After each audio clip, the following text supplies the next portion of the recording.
اگر کسی شخص کو ہم نے گھر بنانے کے لیے زکوٰۃ دینی ہے تو اوبیسلی ایک بڑی اماؤنٹ دینی پڑتی ہے، تو اس کے اندر تو وہ صاحب زکوٰۃ ہو جائے گا، صاحب نصاب ہو جائے گا وہ. تو کسی کو وکیل بنا کے ایک بڑی اماؤنٹ اس کو دی جا سکتی ہے کہ وہ اس کا گھر بنا دے. مکان دلانے میں اماؤنٹ بہت بڑا دیا جاتا ہے، ظاہر ہے.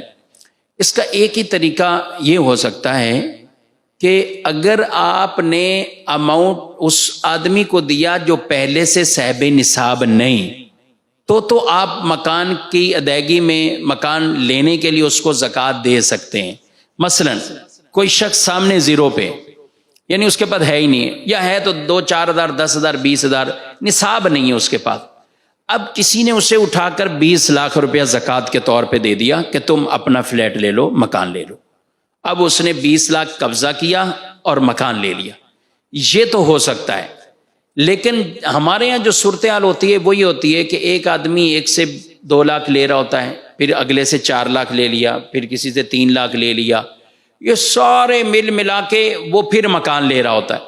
تو بھائی جب اس کے قبضے میں پہلا 2 لاکھ آ چکا ہے تو وہ صاحب نصاب ہے، اس کو تو اپنے سال کا شروع اس نے کر لیا ہے، وہ نصاب والا ہو چکا ہے. آگے جو بندے اسے زکاتیں دے رہے ہیں ان کی زکاتیں ادا نہیں ہوں گی، اس طرح زکوٰۃ نہیں ہوگی ادا.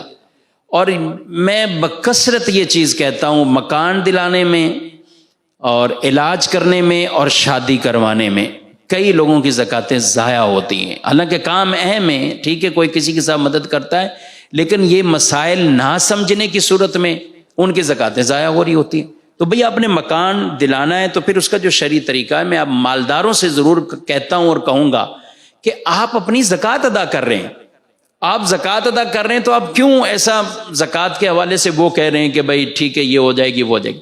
بھئی نماز پڑھنے آپ آتے ہیں، آپ نے 4 رکعتیں پڑھنی ہیں، تو آپ کو پتہ ہی ہے آپ نے 3 رکعتیں پڑھی ہیں، بھول گئے تھے، کچھ مسئلہ ہوگا، تو کیا آپ وہاں یہ کہیں گے کہ چلو 3 تو پڑھی ہے نا یار، چلو 3 ہو جائے؟ بھئی آپ کی نماز ہی نہیں ہوگی.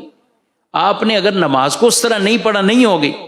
آپ کہیں وضو کہ جو ہے وہ وضو درست نہیں کیا یا وضو میں مسئلہ ہے، تو آپ کیا کہیں گے کہ نہیں 1-8 دفعہ تو چلو اس طرح ہم پڑھ لیں؟ نہیں کہیں گے. تو بھئی زکوٰۃ بھی فریضہ ہے، تو جتنی محنت سے آپ نے مال کمایا ہے تو زکوٰۃ کی ادائیگی میں بھی کچھ محنت کریں تاکہ آپ کی اموال کی زکوٰۃ پوری درست ادا ہو جائے. تو اگر اس طرح کوئی دے گا تو اس کی زکوٰۃ نہیں ہوگی. دوسرا اس کا طریقہ، دوسرا یہ ہے کہ جس نے مکان لینا ہے نا، اس سے کہا جائے کہ تم مکان خرید لو، تم مکان خرید لو. وہ کہ بھئی میرے پاس 2 لاکھ روپے میں کیسے خریدوں؟ بھئی آپ مکان خرید لو، 2 لاکھ روپے اپنی پیمنٹ ادا کر دو.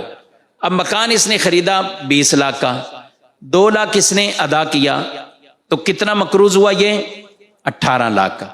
اب آپ اپنی زکوٰۃ میں بالفرض آپ نے اس کو 1 لاکھ روپے دینا ہے، تو آپ نے مقروض کو دیا ہے، آپ کی زکوٰۃ ادا ہو جائے گی. تو اس لیے جو مکان والے ہیں یا ایسے بڑے اماؤنٹ والے جہاں آپ نے زکوٰۃ دینی ہے، تو ان چیزوں کا آپ خیال رکھیں گے، یہ بہت اہم اور ضروری ہے.